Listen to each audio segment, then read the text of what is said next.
Vamos conhecer as novidades do Orçamento do Estado de 2025 para o ramo automóvel. Quais os incentivos à compra de carros elétricos no próximo ano? O ponto de situação do mercado automóvel em setembro e saiba que já é possível ir do Porto a Lisboa num autocarro 100% elétrico. Sejam muito bem-vindos a mais um STV News.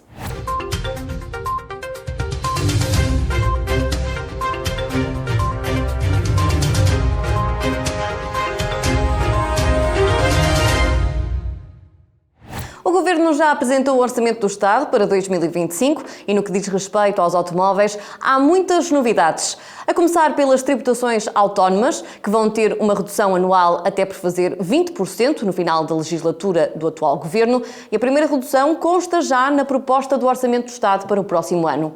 Os valores das três taxas atuais são alterados respectivamente para 8%, 25% e 32%, ou seja, menos meio ponto percentual em cada uma, mas, por outro lado, os limites dos custos de aquisição de viaturas sobre as quais incide a tributação são aumentados em 10.000 euros, passando respectivamente para 37.500 euros e 45.000 euros, o que significa que haverá um maior leque de viaturas passíveis de serem abrangidas pelos escalões mais baixos e, consequentemente, terem menos impostos a pagar.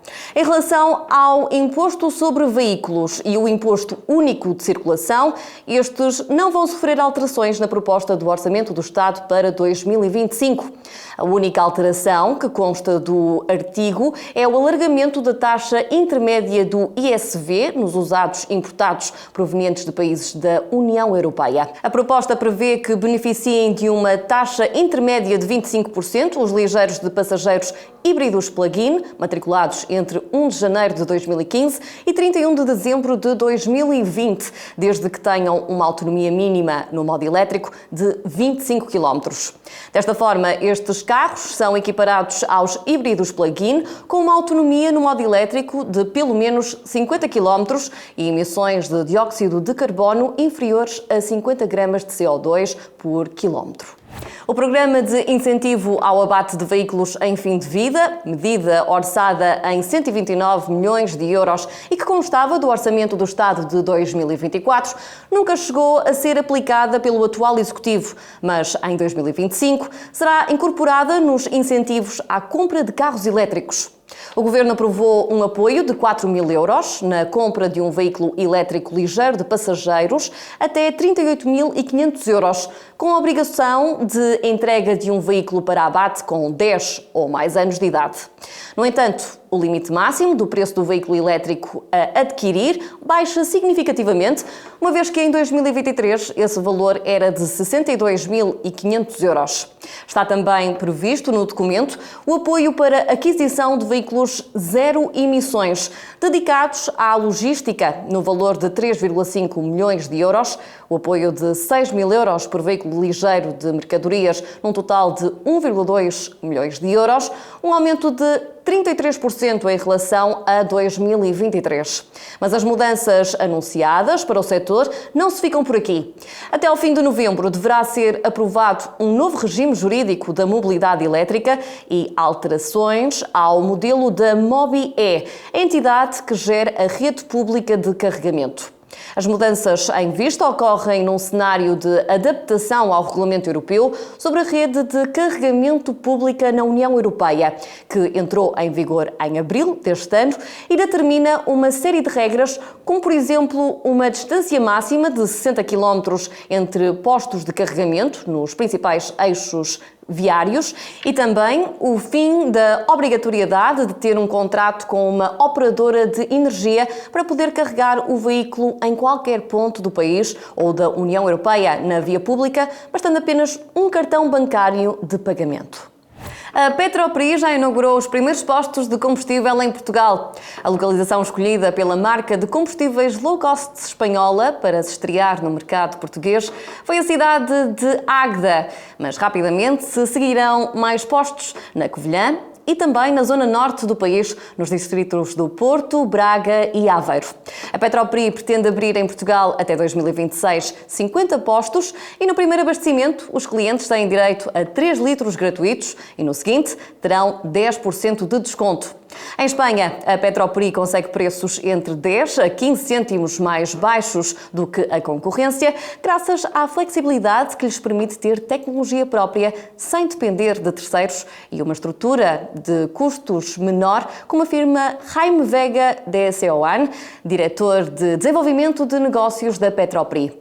Os postos de combustível estarão abertos 24 horas por dia, 7 dias por semana, contando com serviço automático durante a noite. A empresa escolheu Portugal como o primeiro país para expandir internacionalmente o negócio, depois de, em 2022, ter faturado mais de 700 milhões de euros.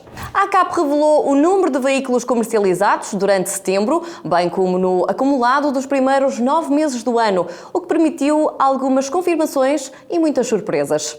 Entre as boas notícias, o número de veículos ligeiros destinados ao transporte de passageiros subiu 6,1% face ao mesmo período de 2023, com o total de unidades transacionadas de janeiro a setembro a aumentar 2,9% em relação ao ano anterior.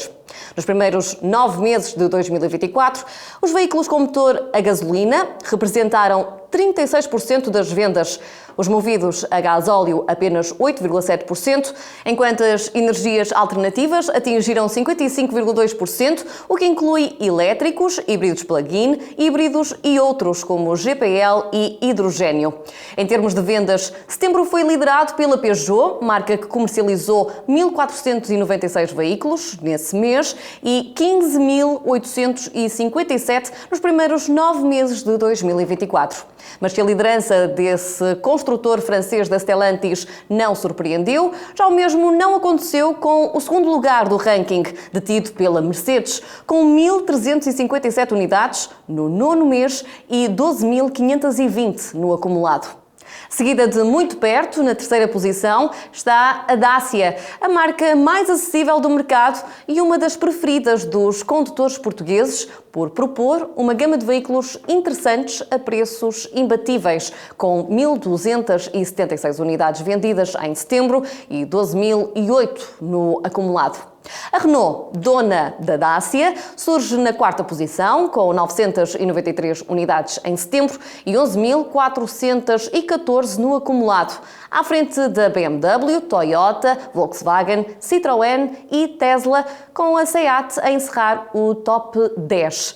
A maior surpresa aqui é a presença da Tesla, que só comercializa veículos elétricos, o que não a impede de se assumir como o 9º fabricante que mais vendeu de janeiro a setembro e de ser o 5º construtor que mais vendeu no mês passado, a apenas 61 unidades do 4º lugar da BMW. O primeiro construtor chinês surge na 21ª posição, no caso a BYD, seguido pela MG. Agora já é possível ir e vir do Porto a Lisboa num autocarro movido a energia elétrica. O veículo da marca chinesa Yutong tem vindo a ser testado nos últimos meses nas estradas portuguesas em termos de autonomia das baterias que alimentam o motor e performance rodoviária. Mais especificamente, na A1, a autoestrada que liga as duas maiores cidades do país, chegando agora o momento de a operadora alemã de transporte de passageiros Flixbus, que opera em Portugal desde 2017, anunciar que vai passar a operar a rota Lisboa-Porto com este autocarro 100% elétrico. Trata-se de um projeto em parceria com a Autoaviação Feirense, que conta também com o apoio da EDP. Com uma autonomia para cerca de 400 km, este veículo irá realizar 2 viagens por dia, uma em cada sentido, todos os dias da semana, um total de 14 viagens, explica a Flixbus em comunicado. A estimativa da empresa é que o autocarro possa chegar ao destino com 20% da bateria ainda carregada. O carregamento das baterias elétricas deste novo autocarro acontecerá então no final de cada viagem, sendo que o mesmo demora em média quase 3 horas num carregamento ultra rápido de 120 kWh.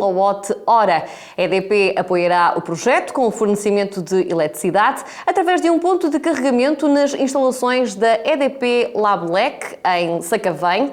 No Porto, o autocarro carregará nas instalações da AV Feirense, que dispõe de vários carregadores para a sua frota elétrica. Com uma frota de 64 autocarros elétricos que circulam sobretudo em percursos urbanos e cuja compra foi subsidiada, a AV Feirense comprou este veículo à chinesa Yutong, que fabrica cerca de 500 destes autocarros por dia, há 1 ano e meio, num investimento que rondou os 500 mil euros, sem qualquer apoio estatal ou europeu, ou seja, mais do dobro do que um autocarro igual a diesel. A empresa já comprou, entretanto, mais 2 destes veículos de transporte de passageiros 100% elétricos, da mesma marca chinesa, mas a sua integração na frota e circulação nas estradas portuguesas está dependente ainda de como correr a operação desta nova rota entre Lisboa e o Porto, em parceria com a Flixbus. E é tudo desta edição do STV News. Como sempre, temos encontro marcado no próximo mês. Até lá!